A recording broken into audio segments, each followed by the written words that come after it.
everybody was here last time. This should go quick, right? Started at 10:15. We finished zeroing about 11:45. 10. Were you shooting one person at a time? 10 people?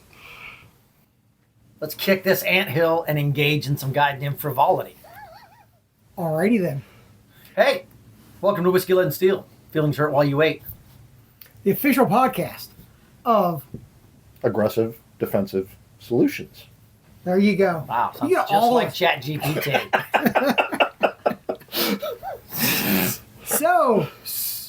So, Rick, what are we going to talk about today? Today, we are going to talk about the follow-on to episode 29, a critical analysis of firearms training, that we shot several months ago. Mm-hmm. I'll do the layup for this one.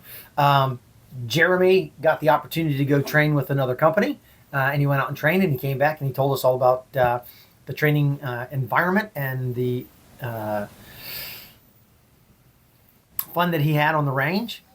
And then he came back here and we discussed it, and we threw out some pointers. And then, because we are not in the throw rocks at people business, he had an honest conversation with the folks who ran that company and said, here are the things that I expected, and here's what I liked, and here's what I didn't like. And so they invited him back for another class, and Here we go. Class. Yeah. So you're right. Put your helmets on. We, did provide some honest feedback. Didn't use any 4-letter words in it. I did have to retype that a couple of times, and I sent you fine gentlemen the drafts. Mm-hmm.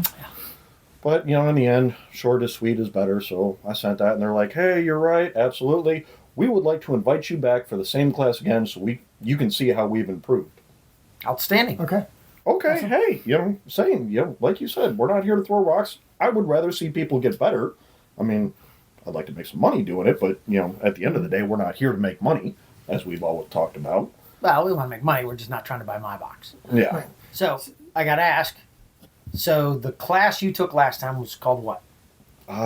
Defensive Carbine 1. Okay. Okay. So they invited you back for Defensive Carbine 1 again. Supposedly. What was the class you took? Not Defensive Carbine 1. That seems kind of problematic. So, I sent them an email about a week and a half out, and I was like, hey, just to make sure we're still on track. Oh, yeah, absolutely love to have you back. Okay, cool. Well, about a week out, the owner of the company calls me and goes, hey, we're gonna roll Carbine 1 and Carbine 2 together in one day.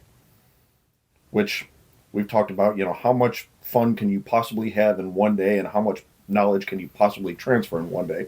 That seemed like overfilling the 5-gallon bucket by, about 10 or 15 gallons. So So they're going to put two as one-day classes into a day. Okay. So, if you have not watched episode 29, I would recommend you pause, go back, watch episode 29, and then you can come back. But you should do that now.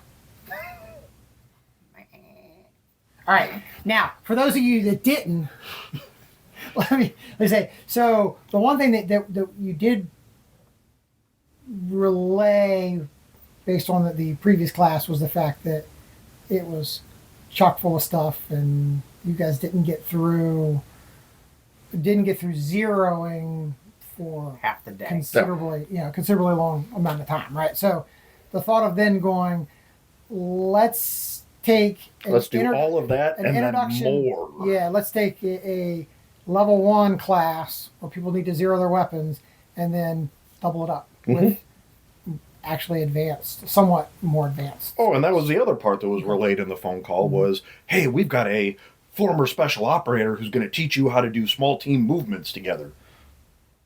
In a Wait, defensive carbine? the defensive carbine? I think it's now Carbine Dynamics 2 is what they called it, because they did incorporate some of my feedback and took the defensive part out of it. Right. So there's some They did. That's That would be, I think, the only positive thing that they did with my feedback, but, nevertheless. So, okay, going into that day, I'm like, okay, we're doing Carbine 1 and Carbine 2, so it's going to be kind of hard for me to sit there and critique whether you've improved when you just doubled the amount of fun that we're going to have in one day somehow.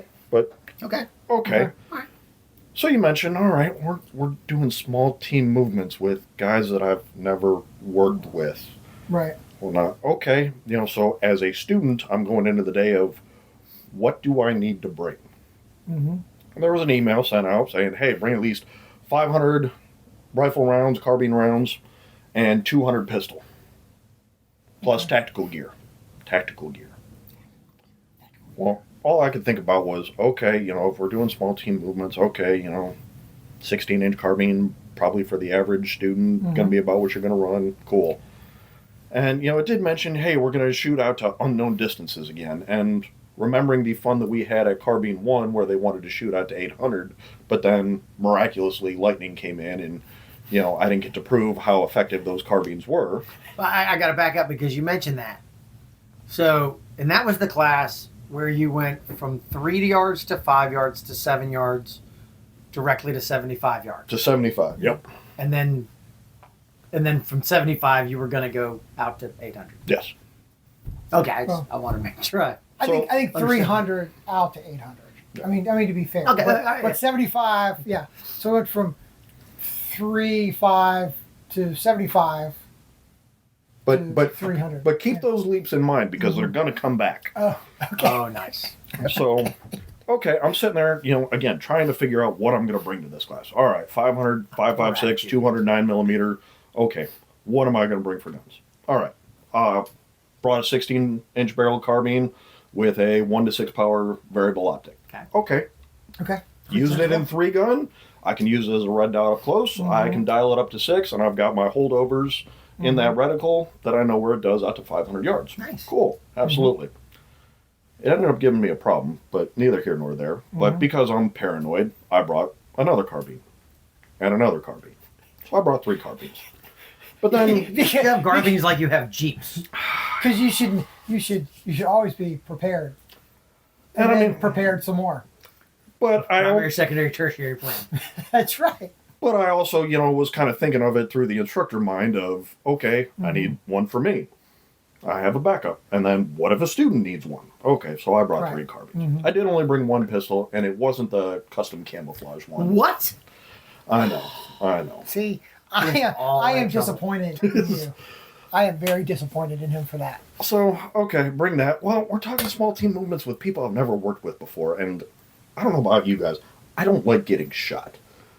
So as much as I don't like wearing cool guy gear, or whatnot, I brought a plate carrier and a helmet because if I'm moving with somebody that I've never moved before, I don't want to get shot, and I really didn't trust the level of instruction and supervision that we had last time. Now, did you bring a plate carrier, or did you bring a plate carrier with plates in it? Oh, it had plates. Oh, Right. I asked because that So- doesn't always happen that way. Yeah. Right. Yeah. Some people wear plate carriers with their plates because they still look cool, even if they're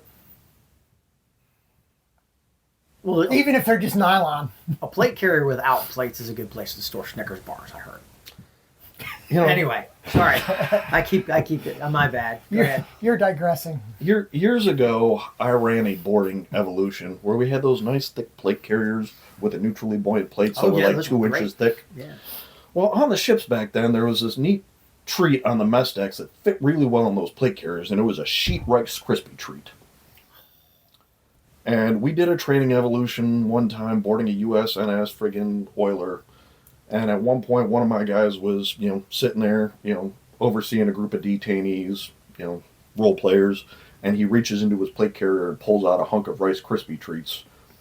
And one of the observers freaking lost his mind. And I ended up getting my ass chewed by the lead instructor about how I didn't inspect all my people's gear or whatnot. And I will never forget that till the day I die. But, again, because you brought it up. For the record, that guy was in the Navy, not in the Marine Corps. But anyways. Because the Marine would have already eaten all that Rice Krispie treat. I am going to say I did have an issue with one of my soldiers in Iraq who he decided his team didn't need to wear their rear plates. And And plan on getting shot in the back, son. that's exactly right. I shit Black you Hawk not. Down? I shit you not. Shit you not. That was the my trigger. excuse. And it's like, well, they're not comfortable because we're in a Humvee. So I'm pushed to. Fucking care if you're comfortable or not. Do I look like I care if you're fucking comfortable? Like, this is how that went. It went like this. He goes, 3 up, 3 down. I don't give a fuck about your comfort. There's a diamond there, Absolutely. son. Absolutely. So But it was like, yeah. Right. They're dumbasses everywhere. Yeah. At least yours was in training. Yeah. So back to training with Back to dumbasses. training. Dun, dun, dun, dun, dun. So I get there, nice and early, and turns out, one of our other fellow companies in the area, we'll call it, was also running a carbine course that day. Yep. Now, I don't know how much demand there are for carbine courses here in the greater Hampton Roads area, but two companies running similar classes, same location, the same day. Seems a little market saturation to me. But anywho, so we all got there about 9. Cool, we did a range brief, 9 to 15. Okay. Now, remembering that last time we spent like 2 hours in the class before we even went out to the range, then we went out to the range. Did you get sold another sling this time? No, there was no marketing or anything. No There was a nutrition? There was a neat grab bag of goodies from certain motivational speakers and certain gyms in the area, but That's awesome. no buy this toothpaste before we get going here. Okay. So then we went out to range 5, and we waited for an RSO for over an hour. To be fair, that's not on that company. No. True. No. That is on True. the post I- organization. I won't hold that against What, them. Now, I will what did say- you do from the time you got out to the range waiting on the RSO? Well, we tried to explain what it was that we were doing that day and why it was important. And this gets into some of the discussions we've had of, why does Joe Citizen need to know how to do CQB? He doesn't. And, when you try to go down that reasoning rabbit hole of why do we do this and doing root cause analysis of why it's important, you end up with two things. Either you're throwing out there some generic statement that makes it seem important, or you do circle reasoning and you get back to where you started. And we did both of those in about the course of an hour. You need to know this because it's important. Why is it important? Because you need to know this. This one goes to 11. Yeah. Yes. So it's never a good reason on No. why this was. No. Because you know what I would have taken? Dude, it's a lot of fun. And I would have at least taken that as an answer. I'm glad you brought that up because some of these scenarios that we ran were so far-fetched and so far down rabbit holes that we haven't even explored yet. It just, begged the question. So I sat there thinking to myself, if I was going to, do an anti-culture, course title, what would I title it? And, after hearing, special operations and tactics and tactical this and tactical that all day, I've come up with, I think, what would be the perfect course title. Okay. It would be Rural Roll. Strategic Carbine Course. Roast. All right. Nice. Because I don't know why tactical and why urban is important or whatnot, but, good tactics, sure, they vary with terrain, but what does it being urban versus suburban versus rural have to do with? The only thing I can think of is in a truly urban setting, which we don't really have that in Tidewater. No. Not truly urban. You are looking at lots of tall buildings, so you're looking at limited upward visibility. You've expanded the depth of the fire zone, and then you end up with the whole urban canyon thing, which is a limiting of visibility and limiting of mobility. We don't have any of that. There's maybe a little bit of it in Roanoke, Virginia, and maybe a little bit and Shockoe Bottom in Richmond. But other than that, everywhere in Virginia is at best urban suburban sprawl. Yeah. Maybe at the oceanfront for 10 blocks, but high rises on one side. But that's it. Yeah. So, anyways, that was just, cool. as I'm sitting there getting sold what we're doing that day, which, by the way, they clarified that this was only dynamic carbine 2. So we're not doing any of the 1 that day. So, so we cut out half the curriculum for that day. Mm-hmm. Okay. Which means you can't do a comparison to see if they fixed what it is that you told them to fix. Exactly, which brought me to, so why am I back here if you're not going to show me what you improved or corrected?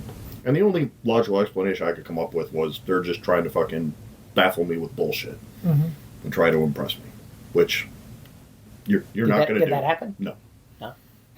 You want to impress me, put me up in South Dakota with a pile of 5.56 and tell me to shoot prairie dogs until my trigger finger bleeds. That'll impress me. Other than that, there's not a lot. Anyways.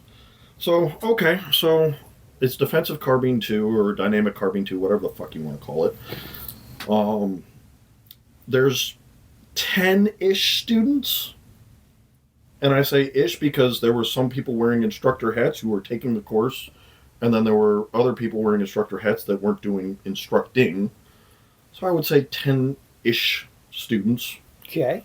And out of who I thought was instructing, I would say there was 1 instructor and a couple of safety observers. Wow. That sounds fucking dynamic. So who was it?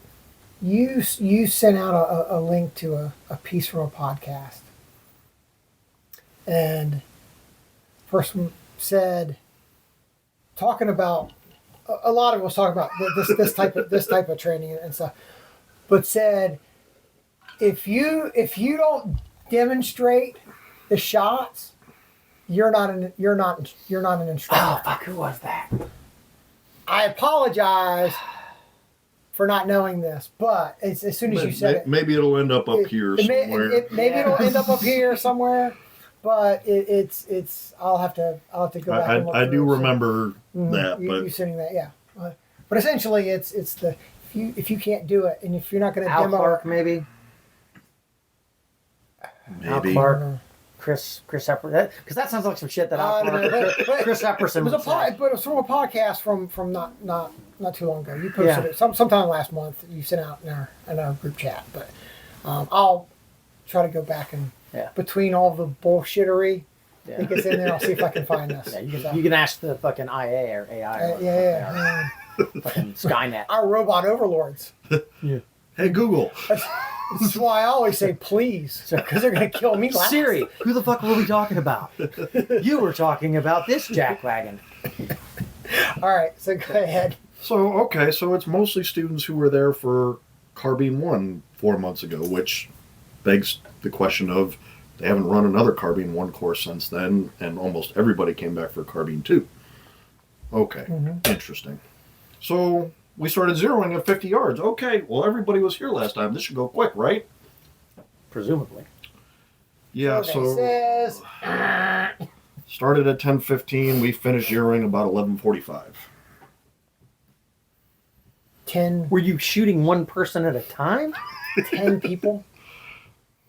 Are you fucking kidding me? I wish I was. I'm going to go out on them. Because it's me. So I'm going to go out on the interwebs and say this. If you are zeroing a AR-15 platform, right? Any of the Stoner variants, and you're setting your primary dope, point of aim, point of impact for 25 yards so you can quick dope your gun. If you cannot dope the gun and verify the dope in 12 rounds, either your gun is fucking bent or you are incompetent. I want you to hold that word, dope, for later. Okay. It's going to be important later. Got it. Sorry. You said dope, not weed. Is that the dope you're talking about? You know what? I will say, I'll give people more than 12 rounds before they're incompetent. But I No, will if you're an say- instructor and you can't get, if you're, Oh, what am I? no, I'm- if you're an the instructor. instructor, if If you're you're the an instructor and you instructor, can't get these yeah. people doped in 12, well. then no.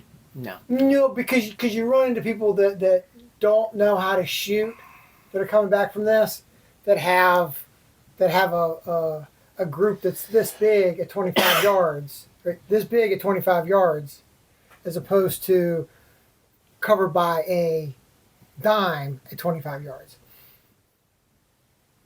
I'm not. Yeah. You give me an orangutan that wants to learn to shoot and can speak English or German passively, and I can get him doped in. So as So, go ahead. Sorry. Go ahead. as somebody who's helped people sight in a few rifles, the last person who needed help sighting in when the lead instructor, the former special operator, got to him and looked through the barrel and then looked through his optic, and he goes, dial right 20 and up 30, and that should get you on paper at 50 yards. So wait. So So you're you're doping zeroing at 50 yards? Yeah. Okay. So you're not really zero We were supposedly confirming 0, checking 0, whatever, but at 50 yards. For an hour and a half. But 50 yards. getting back to your bent rifle, I mean, Go ahead. when you mount a red dot or any somewhat quality low powered optic on a rifle, if it takes you 20 and 30 to even get on paper at 50, Yeah. Mhm. Yeah. You Yeah. need to go to FPE. You need to take your busted ass shit over to Mike Breeny, because Mike Breeny can fix anything. Wow. anyways, Yeah. Wait. The question though is, did that put the person on paper? it did. Well, that guy knows what he's talking about. So I'm going to He's a say, fucking ninja. well, I'm going to go. Okay. That is 30, 20. That's a hell of a move right there. So that it's pretty impressive to go, this will put you on paper, and he got it on paper. So I will give him props for that. Yeah. I will give him There you props go. for that. I will give the optic props to have that much fucking adjustment Yeah. in it. All right. Well, yeah, that's true. That's I something. mean, I know some high-end rifle scopes that that's won't frigate dial that much. Hey, that's fucking Night Force, man. All right. So So, all right. So we went from that to, okay, back to 7 yards. Now we're going to do a graduation drill. From the high ready and are you low ready. graduating from the course? Didn't explain why it was called the graduation drill. But, Did they at least explain high ready and low ready this time? slightly. No, that's good, because they didn't, according to you, they did last time. Yeah. Did they demonstrate what high ready and low ready were? Or Well, correct the differences? they kind of demonstrated it, but it wouldn't be what I think the three of us agree on a high ready. Okay. And that'll come into Okay. play here in two more Okay. events. So we did a graduation drill, which I explained is, okay, as fast as you can from high ready or low ready, get up, get on your target, 7 yards, squeeze off a round. Okay. And they've got the, multiple shapes, one for, close in, the triangles, the octagons, all that good fun stuff. Okay. Pretty And then if you do that, okay, then do it with a double tap. And if you're still on the target, then bring it up and do a triple tap. So I want to make sure that I understand this. So they're teaching double and triple tap. Mhm. Did they explain what double and triple tap No. are? For those of you, And again, this is a defensive. Dynamic or whatever. This is not a combatives course. a double tap is 2 shots on a single sight picture, and a triple tap is 3 shots on a single sight picture. And all of that shit went out of being vogue in the early 90s. Unless you're Russian. Yes, unless you're Russian or Ukrainian or some other kind of commie. And especially in the defensive, because, as we've discussed many a time, you should not be pressing the trigger unless you have a sight picture. And if you're double tapping, you don't have sight picture. Right. Yeah. Okay. Right. Well, and I heard what you said. Let me say it again, slower for the people in the back. 2 shots on 1 sight picture. We always talk about press the trigger, get a sight picture, press the trigger, you back on your sights on target, reset the trigger, press the trigger again. The double tap is once I have a sight picture, I press the trigger quickly, as quick as I can, twice before I look back through my sights and reacquire my target. Which means that you're also Yes. ignoring follow through. You are ignoring follow through. Yes. I wanted to say it again, slower for the people in the back, because I think some people might not. They might get stuck in the thought of, well, double tap is just I'm shooting the target twice quickly, but And that's probably how they're trying to use it. And it is. Yes. Sorry. Don't worry, the next one's going to make you feel even more warm and fuzzy. Oh shit! Here it comes. So okay, now we've done some carbine work at 7 yards. What's the next drill we do? 75 yards. 300 yards, bear kids. You're close. We're going to do transition drills between rifle and pistol. And you haven't fired your pistol at all yet. Nope, not yet. Okay. Did they tell you when and why you should shoot your? Why? No. So they didn't give you any idea. So But at what distance? So did they explain to you at what distance you should consider transitioning? no, we're still at 7 yards. Don't you worry. But it gets better. So, okay, we've all done transitions here before. Yeah. So, what is one of the important safety considerations you do as you are letting your rifle hang, as they say? If at all possible, you put it on safe, Okay. and or you control the muzzle. Okay. I'm glad you said that. Those actually, I would say those two are 2 safety considerations. You can control the muzzle and put it on safe. Because I said specifically, don't put your safety on. Did they explain why? You don't want to be taking time to put on your safety if you need to get your secondary out.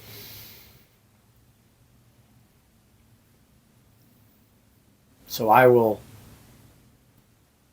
step obliquely and say, knowing your audience is important, and knowing what your audience is up to and what they should and should not be doing is extremely important. If you are training otters or carpet heads, any of those guys, to go downrange in a third world shithole of a country, then yeah, maybe. But if you are in anywhere in America, if your weapon will go on safe, it should be going on safe. And quite honestly, the Virginia Beach Police Department trains that as you transition, you attempt to sweep it on safe. If it won't go to safe because there's a malfunction, you move on. Now, Absolutely. But what we taught at the beach was your thumb rides on the selector lever anyway. So when it comes up, as you get a sight picture, it comes on fire, and then you're holding it so that when it comes off of the target, it automatically goes back up into safe, as long as there's not a mechanical issue that will prevent it from doing so, like a stoppage. Right. absolutely. But to just say, no, don't put it on safe at all, I think is a bad idea. So you're wearing all the cool guy kit. So at Right. That was one of the things. Bring all the cool guy kit.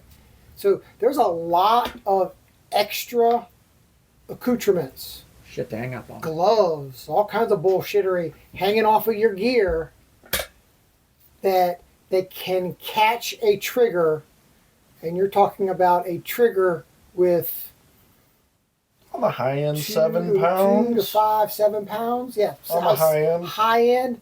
You have a on that rifle. You have a very, very easy trigger pull, And beyond right? that, yeah. I mean, but it doesn't take much for that rifle to bounce and don't waste time putting on the safety. It's okay. You'll blow a hole in your foot Or your neighbor's foot. or your neighbor. Because how close were you guys around the line? I was going to say, yeah. Just one target with the board? About double arms distance Okay. apart. Yeah. Which is important for the next drill that we did here. No. And I'm going to say, don't put on the safety. That's just as freaking fucked up as the start working the trigger during your draw, which we know somebody that said almost got somebody's freaking leg blown off because they started listening to that bullshit. Yep.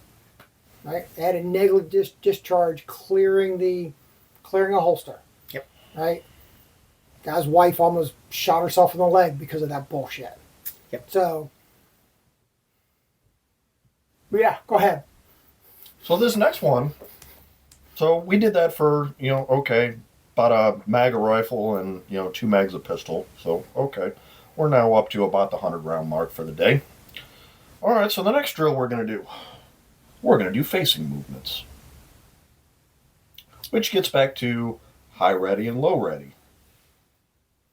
Because, okay, everybody turn to your left. From the high ready, face and shoot your target. Well, if I turn left with my rifle at a high ready, and you and I are about double arm apart, and it is a true high ready, I'm pointing at the back of you. Maybe not directly, but my muzzle is covering somewhere. Mm-hmm. So yeah, no, we weren't doing true high readies. Mm-hmm. I got to ask this question. How were they having you face? They didn't really explain it. They just, turn. Oh, okay. So, no talk about, whether you move your feet back or forward. Whether you turn your head and fire the target first. Fire the target, then move. They did mention that you should do that, but, they're Should. But it's okay if you don't, I guess. So- Because we've got a lot of shit to cover today, so we don't care if we cover it correctly. So, yes. Now, getting back to, what is the difference between a course of instruction and an experience? It was at this point that I firmly believe that I was invited back for a experience. Because they weren't fucking teaching anything. Because I started doing things all sorts of messed up, and nobody came by to say anything to me. That's fucking hilarious. So, That's awesome. To intentionally start doing things incorrectly and not be corrected is... So you rolled out there and went all kinds of jackass grandpa on them. yeah. To me, then you go, is there really any safety involved? Yeah. Because if you're doing fucked up shit and they're not correcting you. If an instructor with any sense of qualification of understanding what the course is, what is correct, isn't going to correct you, the question becomes, are they even paying attention to the safety aspects of what's going on? Well, so we go back to I'm going to segue on this one. We go back to an incident that we had on social media. Right? Where I pointed out We're going to that let them experiment. if somebody is explore. doing something fucked up and you're not doing anything about it, is it because you're incompetent and you don't know that they're doing something fucked up? Or is it that you don't care because you already got their money? And which would you rather, an incompetent instructor or an instructor who's just a fucking mercenary who's only here for the money? Right. Which of those is preferable? I'd say neither. So back to the instructor-student ratio, there was only one instructor that actually demoed anything throughout the day. Well, that's 100% increase from last time, though, right? Certainly, it was. So Yeah. we got one. Wow. Wow. So, okay, we did left and right facing. We didn't do 180s. Somewhat thankfully. That's probably good. So, okay. Now it's 1300. We're going to break for lunch. So, okay, Did we've you get not... good lunch? Or was it MRE? It was better than an MRE, but, it was your typical Blackwater. What do they call the cafe there? I don't Bear Cave or whatever, freaking Bear Scat. Yeah. Cafe or whatever. Pear Scat. So okay, you've now got a stomach full of questionable chow. We're gonna go back on the range. So okay, now we've done facing movements or whatnot. Now what's the next thing we're gonna do? Peel drills. Leapfrogging. We're gonna start working around vehicles. Okay. They pulled a Chevy Suburban out to 50 yards. Hey, pick a teammate. You guys are gonna work from opposite ends of the vehicle, shooting targets down there. Okay. I gotta ask this. I think I know the answer because you're pretty good about this and you do descriptions of things. Before they sent you and your teammate downrange, did they discuss with you about how to properly shoot around a vehicle? Only in that you shouldn't shoot the vehicle and you should show as little of yourself as possible. So they didn't talk about standoff. Nope. Did they talk about what portion of the vehicle you should get behind if you are deciding to use a vehicle as concealment? Briefly. Okay, well, there's that. At Okay. least that. Talked about I'll the give A them- pillar, the B pillar, the C pillar, the axles, the transmission, engine block, all that good fun Gas stuff. tank. Stay the fuck away from the doors. Yes. Okay, all right, okay. So, briefly. Okay. So, okay, choose a partner, pick an end of the vehicle, and start shooting targets at 50 yards. Which, by the way, what targets were we shooting at 50 yards? The plate racks. The head plates? Yeah. Let's So- 5.56. Whoa, whoa, whoa, whoa. The white 80 plate racks. Hey, Academy, your fucked up plate racks. That's on these deckheads. That's on those not guys. us. Uh-huh. Wow. Holy shit. Now, after the students ran through it twice, then the RSO decided to, wake up and pay attention. Oh, wait, whoa. You can't shoot that shit. Yeah. So, for those of you who've never gone down and shot at Academy, there are two colors of targets. There are white, that you can only shoot with handguns, Mm-hmm. and there are yellow, which you should only shoot, but it's not as big a deal because you can't engage the yellow ones from less than 50 yards. And those are for long gun, which includes pistol caliber carbines Right. because of velocity reasons. You could shoot them with a pistol, But you're but not, they're designed. They're But they're designed designed for rifle, and I think because they're dimpled, I was gonna say, and I think the the book Academy says rule. they have to be engaged at 50. Those can't be less than, Yes. regardless of what you're shooting it with. Yes. Because And I know that because I Yeah, got certified I was through their gonna- RSO school. And I'm not allowed to I've do read that. I've read the book. Well, of course you have your first. I mean, I did read the range safety book for the ranges, so yeah.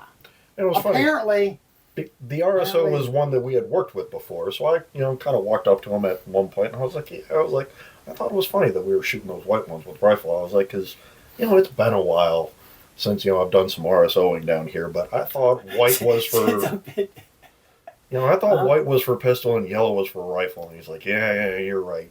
And I was like, except for those giant friggin' silhouettes that are over on 2 for another company that we shall not name that are yellow but only meant to be shot with 40 Mike paint rounds.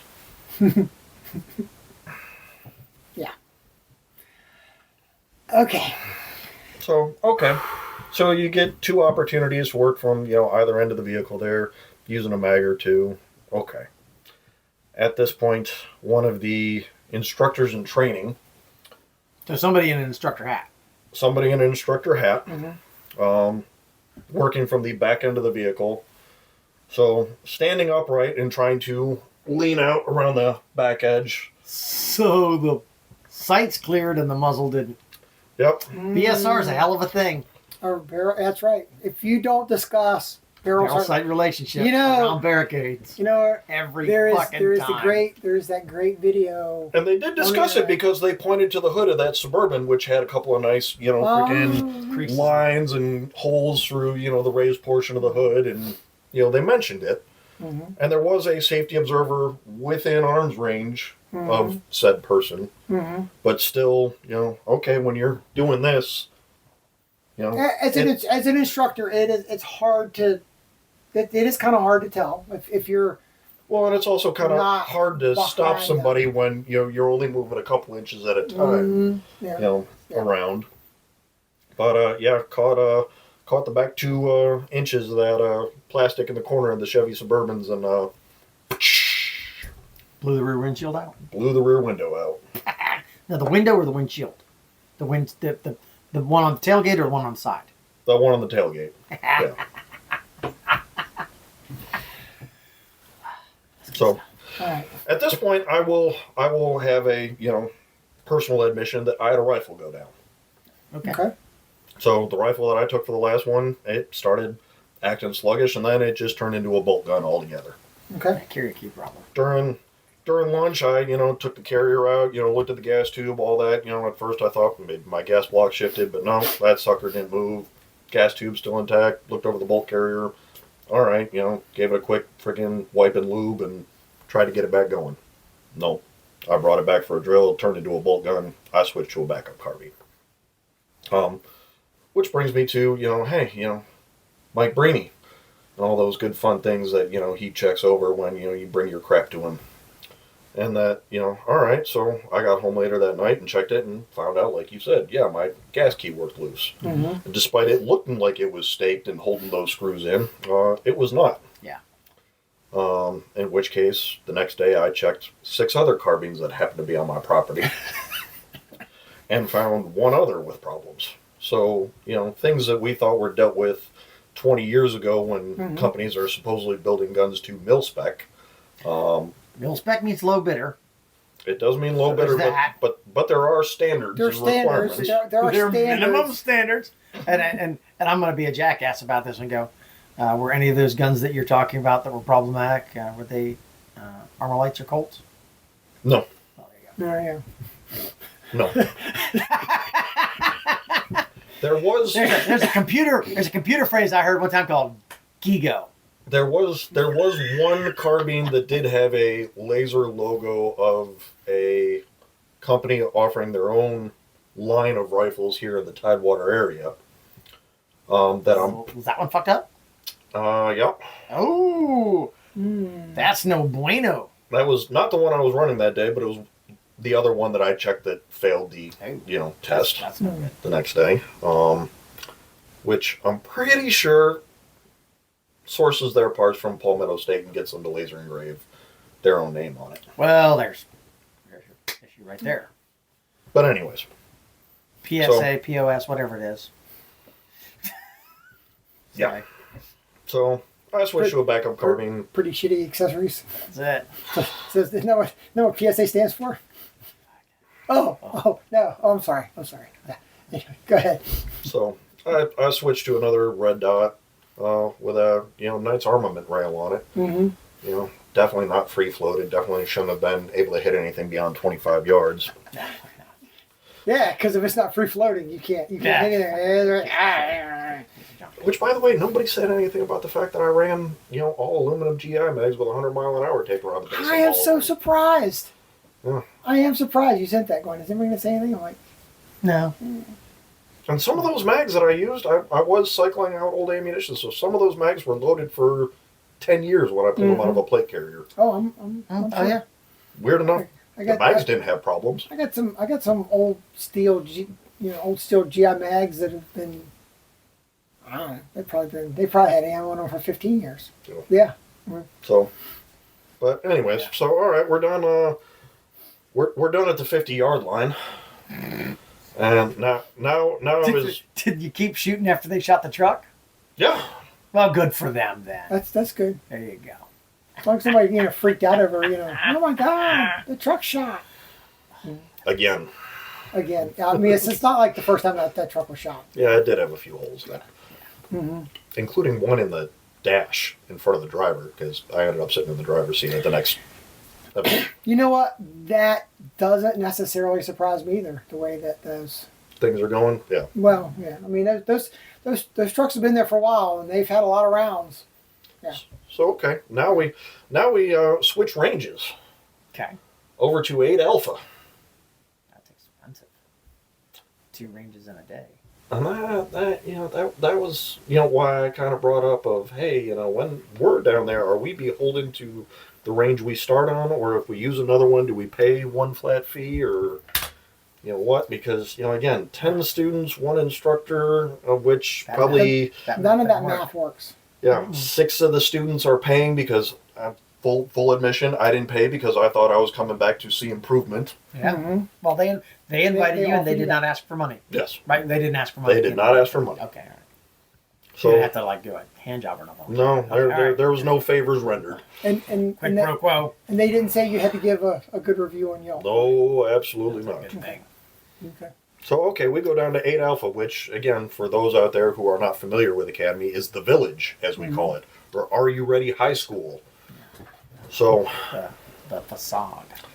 so now we have completely suspended disbelief that this training or, this experience has any value or use to Joe Citizen. So with that teammate you just shot around the vehicle with, you are both going to start in the vehicle with your guns disassembled in a bag in the back, as if you are going to meet a source somewhere. What? And Why the fuck would I disassemble my weapon if I was going to go someplace and meet a fucking source? Yeah, look. Wait, Oh. Because you can't have an assembled weapon in the back of the helicopter. I've had an assembled weapon in the back of a helicopter. I've used a You're weapon not in an the back. NSW. So okay, it is parked downrange near the facade at the end there, and there's a bunch of steel targets set up. Okay, on the buzzer, the driver is going to engage out of the driver's window his 3 targets, while the passenger gets out, grabs the bag of guns, runs to a nearby Vickers barricade, and starts shooting his 3 targets, at which point the driver comes over there, meets them, then they go up the stairs to the second deck. Okay. At which point you will assemble your guns, and you will engage various targets as called out at unknown distances, out to about 600 yards. So the disassemble weapons are to induce stress. Right. So Okay. I'll buy that. We've done that. Right. Okay. And I'm going to say, though, although I'm listening going, this sounds much more like a stage we would have at the competition, which doesn't have any semblance of reality as opposed to an actual training scenario. Now to say you're going to put these things disassembled in a bag to induce stress, I'll buy that. I don't see what I'll buy that. Okay. I don't know that it doesn't have a tactical applicability, but tactics I think is Left with Elvis. left with Elvis. Yeah. So I got to ask this question, and I'm hoping that you're going to tell me you did not let me down. Please tell me that at some point in time while you were doing this, you shouted, "Leroy Jenkins!" No, but I Damn it! I did. I did. At this point, I started throwing out little questions here and there, just to, gauge the audience. Because they're like, well, it's really hard to, to be in a vehicle with a long gun assembled. Did you say that? No, No. This was brought up by the lead instructor. And I was sitting there, I was like, well, The tactical otter? I was like, I've driven in a Toyota Hilux, and a M4 carbine fits really well right there between the seat and the center console. Yeah, even if it's a stick Yeah, shift. they've got a cup holder designed specifically for that. I think for the Hilux. I've been in the most uncomfortable seat known to man, which is the back seat of a Humvee Yeah. with front and back plates on, with a assembled loaded M4. Mm-hmm. So man, here's the difference. The barrel's 2 inches shorter. So apparently that probably makes all the difference in the world. Because that's only a 14.5-inch barrel as opposed to a 16.5-inch barrel. Probably. That's all it is, yeah. Wow. I'm going to call bullshit. Well, that was what I said. I was like, I don't know. It seems like it'd fit really well there. Well, you're not going to be driving around the United States with a loaded rifle there. I'm like, okay, so we're suspending disbelief about this scenario, but then you're trying to inject that we're not going to drive around with a loaded carbine in the continental United States. Yeah, Who isn't going to drive around with a loaded carbine in the United States? No, you know what? We're not talking about you. Well, let's just go back to the. Okay, I need to give you an answer. So I'm just going to make some shit up. It's. Well, we're going to disassemble these weapons and throw them in the back of a vehicle.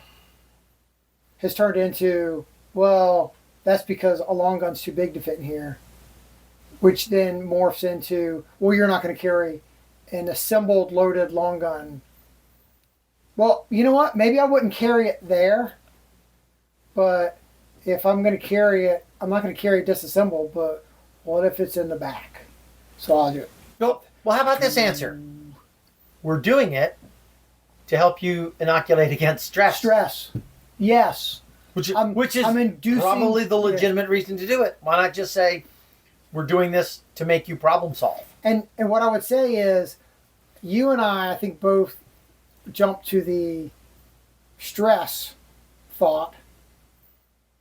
Jeremy goes down the road, which then goes, no, it wasn't about stress. It's just some stupid bullshittery. Yeah. Super bullshittery. Yeah. All right, go ahead. If you'd gone to Coronado, you'd understand this. Okay. So, as folks that have worked with full-size and compact weapons around vehicles, Oh, yeah. your vehicle somehow gets magically disabled, which we've talked about, how not easy that actually is. It's not difficult, but not impossible. Got stuck on a big fat But protester. not impossible. Yep. So, okay. So you're starting with your vehicle disabled, one person in the driver's seat, one person in the passenger seat. On go, driver engages 3 targets out the window. Okay, so now, ostensibly, your threat is from the driver's side. Yeah, contact driver's side. Okay. Passenger gets out, goes, grabs the bag of guns and runs for cover. It runs away. While the driver is shooting out the window. And then supposedly as the passenger is then engaging, once he gets to cover, then the driver gets out. How does Passenger side, right? I'm glad you said that. So the first fucking rule there is the guy on the contact side engages. The guy off contact side, if they're only got contact on one side, gets out and stays at the vehicle and engages, allowing the driver to get, whoever's on contact, to get out, but is close enough that if they get disabled trying to climb through the fucking vehicle, you can grab them and pull them out of the vehicle. If you sprinted fucking 10 yards away, now you can't do that. That is convoy survivability 101. So let me stop you for 1 second. So Rick is speaking from the fact that you did professional PSD and were trained professionally as PSD in a federal law enforcement position. Yep. So anybody wants to argue with that? Trained it, was trained in it, did it, went back and taught it. Yeah. Yeah. So I just for anybody that wants to go you don't know what you're talking about, or yeah, been there, did it. Yep. So you still wear T-shirts. Yeah. So, they're anyway. fucking threadbare. Yeah. So, okay, back to your point of, okay, how does the driver get out if the threat is on the driver's side? Well, you undo your seatbelt, hold what you got, and you get out, right? So this is all accent free. This is a civilian commercial vehicle, right? Suburban. Yeah, you go out the passenger side because there's a lot of space inside of there.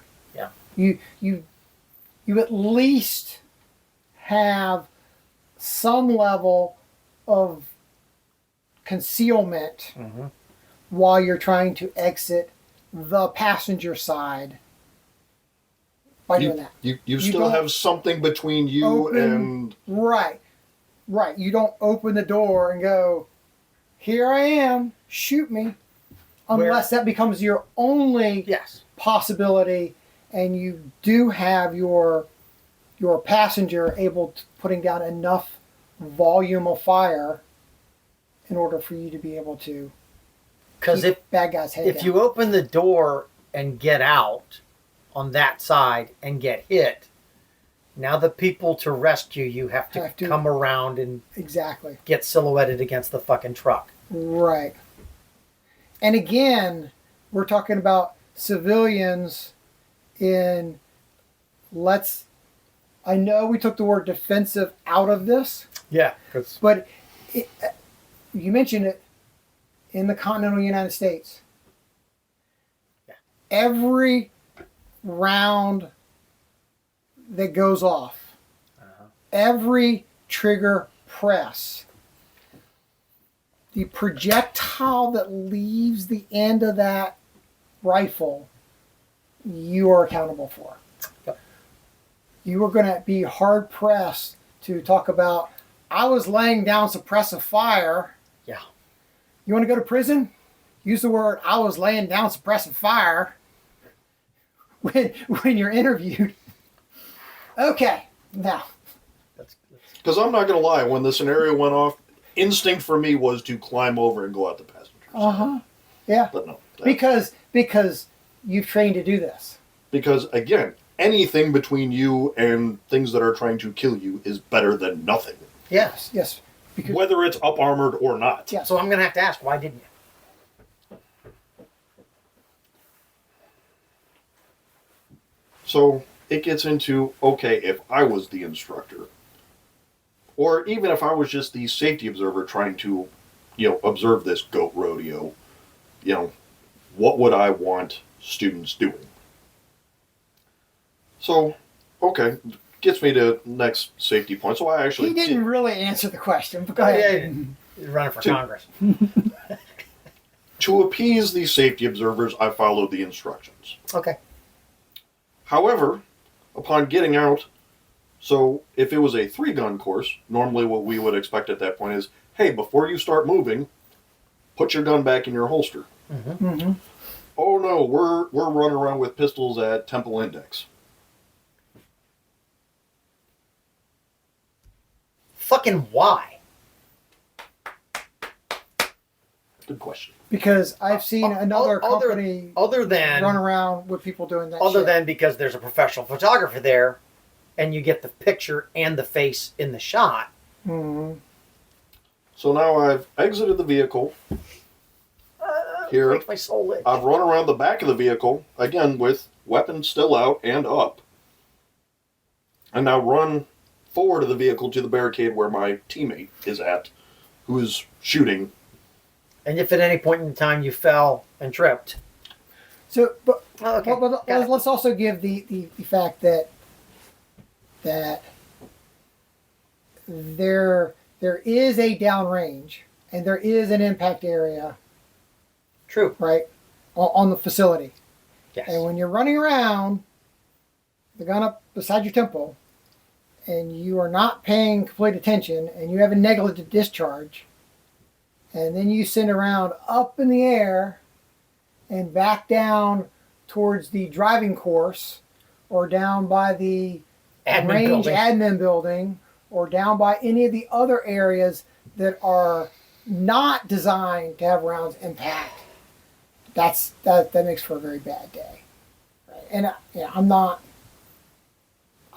the whole temple index thing is just a weird thing to me anyway. But that may be just because I'm an old FUD from the Army and I don't understand this cool new stuff. But anyway, go ahead. We only did that the vehicle courses I've taken from an actual reputable training company. Mm-hmm. Up in Northern Virginia. Mm-hmm. We only did that for moving in the vehicle. In the vehicle, in the vehicle. Okay, until you can get out and get a long gun up, because we were training for not in the continental United States. Mm-hmm. Then at that point, we knew this put it away, get something else that's better at fucking dealing out hate and discontent, and go for it. Right. And in the vehicle, right. You multiple individuals in the vehicle, very close quarters, trying to get out quick, fast, and in a hurry. You cannot. There's no other good way. No. I'll give that. Yeah. There is. But once you exit the vehicle, once you exit the vehicle, there are so many better ways to deal with things that are safer. Yeah. And work and more efficient. Right? Certainly. Yeah. All right. So. Go ahead. So, okay, the next safety thing, okay, at that point, both of you holster because you're not going to go upstairs with guns. Okay, cool. Safety has finally shown its head today. Okay. All right, so we get up there. All right, assemble your guns, communicate. Both of you engage out the window. Targets, 100 to 600 yards. Okay, cool. I get gun assembled relatively quickly. Now I'm working with a red dot. I don't have my 1 to 6 variable optic anymore. Yeah. Oh, okay, hey, shoot the guy out at 600 yards. Okay. I actually hit him. Yeah. Probably, I'm not surprised. I'm not surprised. You're Jeremy. But, they're like, oh, I think he hit him. Yeah, I know where this round's going. And yeah, it's only a red dot, but I cranked the friggin', brightness way the hell down, so I have a nice fine dot to work with. I have a dot. Held that bitch right at the forehead. Not a Coke can. Yeah. So, Did you turn to him and go, Mammoth Challenge, bitches? You're gonna like the last drill of the day. I bet I am. So okay, we do all that good fun bullshittery and whatnot. Now, for the last event of the day, you and your partner are gonna work as sniper spotter pairs. And we're going to give you this gun that you've never shot before, and we're going to tell you to shoot at 600 yards. So, okay, you're going to give a student a gun to shoot at 600 yards. What?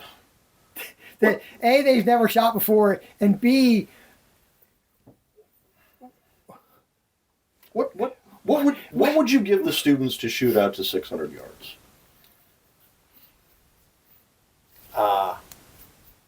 Somebody who's never done this before. I wouldn't give them a fucking thing. But based on what I've got in the cage, probably the best thing to hand them would be fucking Mark 111. Because I got one of them. I don't think I would trust them with my fucking Remington bolt action. Okay. Did they have a Remington 700? But these weapons are sighted in, correct? Oh yeah, my guns are all doped.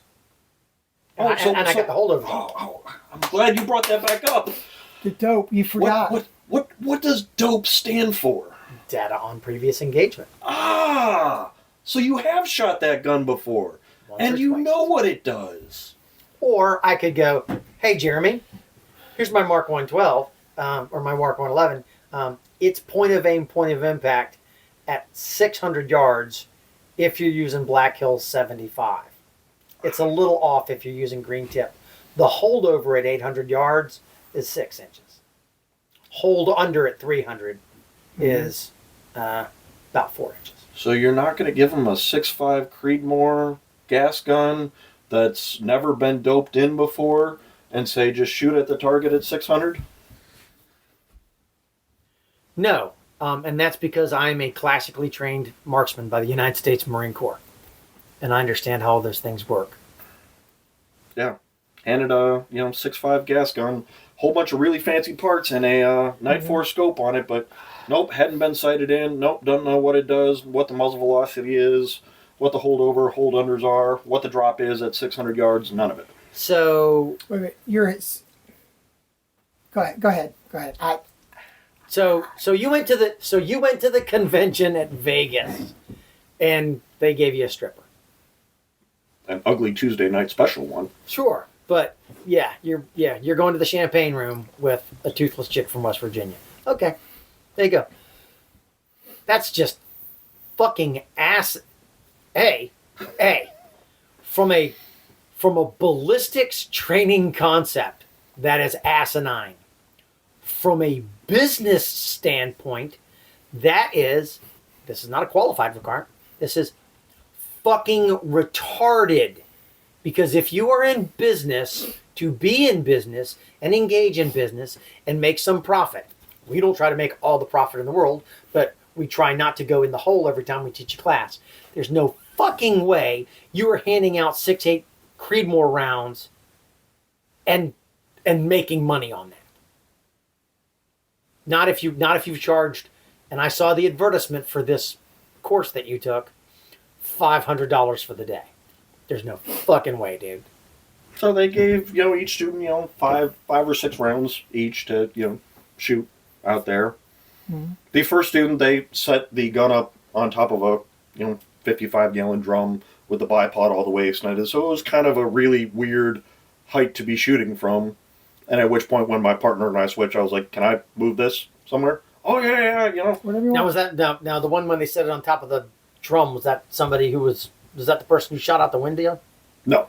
Okay, because I was gonna say, I'd have to get a fucking jerry can to stand on to do that if they were doing that. So I lowered the bipod all the way, and as tactically not recommended to stick the barrel out the window, but with lack of anything else up there, I made that disclaimer that not recommended, but I'm going to do it for a shooting platform. Yeah. Mm-hmm. And then I sat cross-legged and 600 yards. I'm less concerned about that. Yeah. Yeah. Loaded the bipod and proceeded to shoot out at distance with a gun that had no idea where the fuck it was going. Why?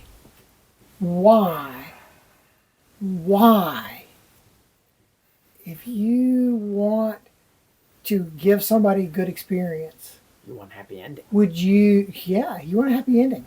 Absolutely. You got to shoot Creedmoor. You didn't hit you with it. Why would you give them a gun that's not sighted in to the distance you're shooting? Because you're shooting a target at a distance, right? Why would you not have you have a professionally trained sniper running this who looked at a dude's red dot and his iron sights and said, "Make this adjustment," and got him on paper. Yeah. Big adjustment. Yeah. Why would you not go, "Dude, sight this in so these guys can hit the ding target." the steel? Because how cool would that be? Right? I got to absolutely. I shot out to 600 yards. I was man, standing around the cooler Monday morning. Absolutely. Out there with that Creedmoor banging steel at 600 meters, man. You don't want to hold over or hold under. You want point of aim, point of impact at that distance. Bang that steel because it's 6.5, right? Well, it's going to run nice. That thing's going to do it. It did when I did it. That's awesome. And you did it. That's awesome. Good for you. So where did it go the first round? Fucking way the hell out in the trees. How many rounds did it take you to find the steel? 5 or 6. Okay. All right. So it took you a while. I did have the spotter walk me in. Okay. Ain't nothing wrong with that. Mm-hmm. So. But that's the thing. You had Did you somebody make dope adjustments or did you just Kentucky windage it? Oh, I Kentucky windage it. I wasn't fucking with that thing. Yeah. But that's the deal. But here's the thing. So you took you 5-6 rounds to hit it, right? You take everybody else and you put them on target, and they hit it in 3 rounds because they're not Jeremy, right? Now you've only fired 3 rounds of 6.5 Creedmoor. $7 a pop. I was gonna say, $7 to $10 a round, right? As opposed to, but it gets back $60 a round. It's $60 for these guys to go shoot, 6-7 rounds. But it got back to the whole, why am I here? Yeah. The question I've asked myself the whole day of, if I'm not here to see how much better you've gotten, why am I back here? And the only thing I could come up with is, you're trying to fucking impress me. Mm-hmm. And failing miserably, it sounds like. Absolutely. Now again, to Joe uninitiated, yeah, maybe, hey, here's this $10,000 rifle with a, Night Force scope that you've never gotten to touch before or whatnot. Cool, great. If I'd have known we were doing that, I'd have brought my freaking 18-inch 308 and shown you what real fucking ballistics were. Show you that, yeah, it's fucking 17 mils to hit a target at 1,412 yards because I've fucking done it. Yeah. I like to show them fucking... I like that. I like going to classes like that when you bump into somebody like that with my Ruger 77 in 30-06. And I wish my Pencil freaking barrel. primary gun hadn't gone down because with that 1 to 6, I knew what that gun did up to 600. You could hit it. Oh, yeah. Right. That'd be awesome. It wouldn't have been any Kentucky windaging. Oh, yeah. Wow. Remember, it's a bolt action at that point. And I could have gone back and gotten it and still... Hold on. All right, so... But I did get asked a couple of times, because as I'm throwing out, well, hey, what about, Christmas tree reticles? Oh, I don't have any experience with those. But it's like, okay, this guy knows about Christmas tree reticles. Like, and there was a couple of questions, are you in the Army? No, I'm in the Navy. How do you know about precision rifles or whatnot? I might have spent some time behind these or whatnot. Mm-hmm. Oh, hey, and it came up. I play Call of Duty. And it came up of, hey, you work with Aggressive Defensive Solutions with Rick and them, right? Yeah, I do. Do you get to do this all that often? No. Well, if you want to, you should come work with me. Oh, okay. Thanks for the offer. Yeah, make sure you get my info before you leave. Okay. Sure. Is this the guy who runs the company? Mm-hmm. Okay. And at this point, it's now 6:30 at night. It's getting dark. The RSO really wants to fucking go home. That's awesome. And I've had as much fun as I can have with my clothes on for the day. Fuck. Well, I'm sorry that you had to work your way through that crucible. On the other hand, while I've cringed a good bit and been incredulous, I quite enjoyed your anecdote. I've laughed quite a bit tonight. I found all kinds of humorous shit happening here. Wow. So, I don't know if the people that Jeremy went to that class with watch Whiskey, Lead, and Steel. If you do, you know who you are. If you have any truck with anything that's been said here, you can contact me offline. You can send me an email at info@agdefsol.com. You can call me. You can get my phone number. It's easy to get. You can sit down and have a cup of coffee with me if you want. And you can, if you'd like, try to explain either A, if Jeremy is mistaken in his observation, because I understand, as a cop for 31 years, there are always three sides to the story. At least. Yeah. Your side, my side, and we boil them down, we come to the conclusion that is closest to the truth. Or if you'd like to make a vain attempt to explain to me why any of the shit that he has said makes any sense for you to be doing, you may do so. And I'm not going to call you out on the internet if you do. If you go, hey, I want to talk to you about this because I think this is fucked up. I will not tell people who you are, and I will not tell people. But if we sit down and you make cogent points, I'll point that out. I'm willing to do that. That said, if what Jeremy is telling us this is the truth, and I have absolutely no reason to disbelieve him, especially since I know some of the folks that you're working with, if you're going to continue to do business in good conscience, you should put a disclaimer on all of your training. All of it. Because it's bullshit. Feel free to change my mind. So if you're still watching, you should like and subscribe. And if you're not following us, you should. Because there's more of this shit coming. Oh yeah. Oh yeah. Right. Because if you don't follow us, It's probably an indicator that you like Putin and drive a blind green Fiero. All right. Well, thanks for staying with us. And your dad, Jeremy? No. You don't shoot Big Red, fuck you. All right. Snow blindness in cats is a major problem. We'll catch you next week. Be safe. See you later. When you try to go down that reasoning rabbit hole of why do we do this and doing root cause analysis of why it's important, you end up with two things. Either you're throwing out there some generic statement that makes it seem important, or you do circle reasoning and you get back to where you started. Mm-hmm. And we did both of those in about the course of an hour. You need to know this because it's important. Why is it important? Because you need to know this.